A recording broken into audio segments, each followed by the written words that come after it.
Chaturvedi sir, ceasefire की वजह से सेंसेक्स में तो भारी उछाल देखने को मिल ही रहा है, इस पर आप अपनी बात रखिएगा। लेकिन जब 10 अप्रैल को बातचीत होगी, वार्ता होगी, तो किसका पलड़ा भारी देखने को मिलने वाला है? क्योंकि ईरान की तरफ से कहा जा रहा है ईरान की जीत हुई है, और अमेरिका की तरफ से, व्हाइट हाउस की तरफ से साफ कहा जा रहा है अमेरिका की जीत हुई है। प्रगत, आपने बिल्कुल सही कहा। जीत के बहुत हकदार होते हैं, हर आदमी कहता है कि आई एम द विनर। ये ही इस वक्त हो रहा है। ईरान कह रहा है कि मेरी तरफ से परिप्रेक्ष्य में मैं विनर हूँ, अमेरिका कहेगा, दोनों क्लेमेंट करेंगे, और वही एक नेचुरल प्रोसेस है। लेकिन जब आप 10 तारीख को बैठेंगे तो बहुत से अहम मुद्दे होंगे।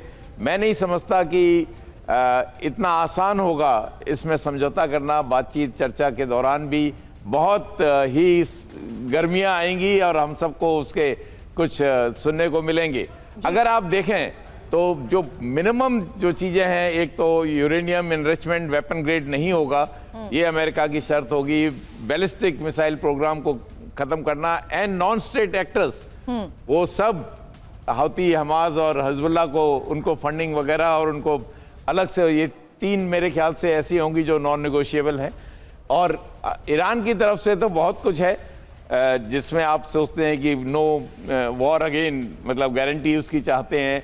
वो चाहते हैं कि हमारे जो नुकसान हुआ है उसकी भरपाई की जाए, और यूरेनियम एनरिचमेंट वेपन ग्रेड शायद ना वो करें, लेकिन अब अमेरिका ने तो कह दिया कि यूरेनियम को लेकर पूरी तरह से उसे रोकना होगा, लेकिन संवर्धन वो जारी रखेंगे। पूर्णिमा जी, अगले सवाल के साथ आपके पास आ रही है। उससे पहले एक और बड़ी खबर, क्योंकि जिस बात का अभी यहाँ पर प्रॉक्सीज का आपने जिक्र किया, आपको बता दें सीज फायर पर ही नेतन्याहू के इस बयान में एक बात साफ तौर पर कह दी गई है, लेबनान पर हमले नहीं रुकेंगे। सीज फायर पर ट्रंप के फैसले का समर्थन किया, लेकिन यह कह दिया कि लेबनान पर हमले नहीं रुकेंगे और सीज फायर में लेबनान शामिल नहीं है। नेतन्याहू का यह बयान। पूर्णिमा नाथ जी, अब आपके पास आती हूं, क्योंकि आने वाले वक्त में बातचीत को देखते हुए डोनाल्ड ट्रंप ने यह कह दिया कि हां, संवर्धन और उसकी न्यूक्लियर क्षमता को लेकर बातचीत होगी, लेकिन ईरान ने तो शर्तें रख दी है मैडम। ईरान ने तो यह साफ तौर पर कह दिया कि 2 हफ्ते का वक्त हमने आपको दिया। ईरान ने तो साफ तौर पर यह कह दिया कि हम अपने यूरेनियम एनरिचमेंट को देखते हुए इसे जारी रखेंगे। और साथ ही सबसे बड़ी बात, स्ट्रेट ऑफ हार्मूज को लेकर, जहां उन्होंने कह दिया कि कंट्रोल हमारा भी अभी जारी रहेगा। यानी इस 2 हफ्ते में ईरान क्या अमेरिका को जज करने वाला है, ये देखते हुए कि वो हमारी शर्तें मानेंगे या नहीं? देखिए, आपने एक स्टेटमेंट कहा कि ईरान तो अपनी शर्त रख दिया। ईरान तो पहले दिन से शर्त रखा हुआ है। वो निगोशिएशन आप किसको कहते हो? जब 2 पार्टी बैठती है, दोनों कुछ खोते, कुछ गेन करते, कॉम्प्रोमाइज होती है, उसमें निगोशिएशन और डील होती है और अपनी एक समझौता होती है। इसके लिए उसको समझौता कहा जाता है। इसका क्या मतलब है? ईरान के ऊपर जाके आपने बम मार दिया। मैम, ईरान वही है जिसने कहा था कि अमेरिका ने धोखा दिया, एक तरफ बातचीत करता है, दूसरी तरफ हमला। आपको मैं सीधा एक क्वेश्चन पूछती हूँ, कौन ट्रस्ट करेगा अमेरिका को? आज मैं ईरान के लीडरशिप में बैठती तो आपको अभी वही बोलती जो मैं आप बोल रही हूँ।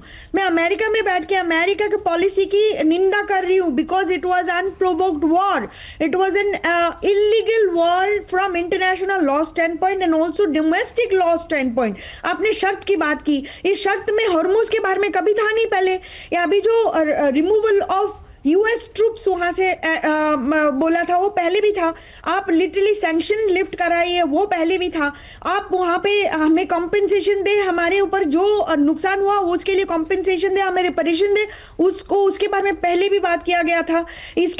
उसके बाद आपने लिटरली ये नया तो हरमुज का आया है ना अभी।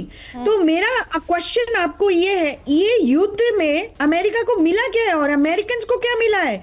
जो मागा फैक्शन ने प्रेसिडेंट ट्रंप को सपोर्ट किया और अपने लिटरली जो भी बोलना चाहते तो बोल नहीं पाए because of the terror over here. जो बोल रहे हैं उनको पोजीशन पे पावर से निकाला जा रहा है, अटैक डॉग अनलिश करा जा रहा है। मागा जो मेरे साथ भी ऐसा हुआ है। मेरा Republican party of Milwaukee County की कैंसिलेशन करा गया membership. Madam, this is the reality I am trying to tell you. The threatening, the bullying, the intimidation is happening on the ground. ऊपर से हमारे जैसे लोगों को, सिर्फ ये नहीं, हमारे जैसे लोगों को और एडिशनल कुछ झेलना पड़ता है। हम अमेरिका नहीं बन सकते बिकॉज हम ब्राउन है। हम अमेरिका नहीं बन सकते बिकॉज हम इंडियन बॉर्न अमेरिकन है और हम हिंदू है। हालांकि जो सवाल आपने किया है कि अमेरिका ने 40 दिन तक इस युद्ध में हासिल क्या किया,